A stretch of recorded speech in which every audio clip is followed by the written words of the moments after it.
Talk about sending files from PrusaSlicer to your printer. So your model here, you slice it, and then once you slice it, you can send it to the printer. So down here, you see there's a send to connect option, right? Or you might get an upload G code option. You want to use you can do the upload G code option, but it's slower. Send to connect is faster.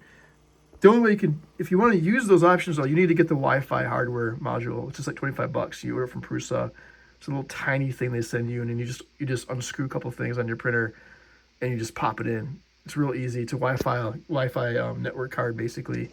It's like the size of your thumb. It's really easy to install. You should get that first, so you don't have to keep taking the thumb drive manually, taking it out of your printer, going to your computer and transferring files like that. It's just crazy. Don't do that anymore.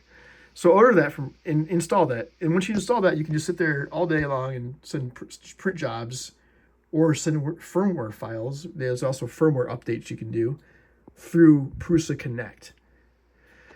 Prusa Connect is, if you go to settings in this PrusaSlicer program, is here. It's a tab.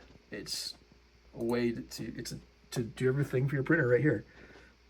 So, you want the Wi-Fi module, you want to use Prusa Connect. You have to add your printer to Prusa Connect so it can show up in this tab.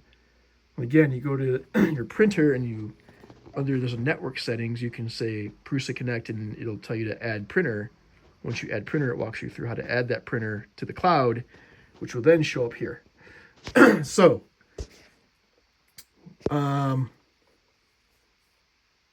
sending models and files to your printer. You want to get that Prusa Connect option. So that's my suggestion to make life easy and get the Wi-Fi module. Send to Connect is your friend. If you're not seeing Send to Connect and you have the Wi-Fi module, and you're like, what the heck?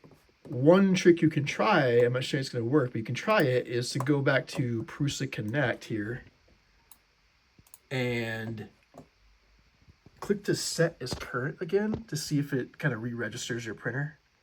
Sometimes that fixes the problem, and then when you go back to here, you'll have the Prusa send to connect option again, not just the upload G code option.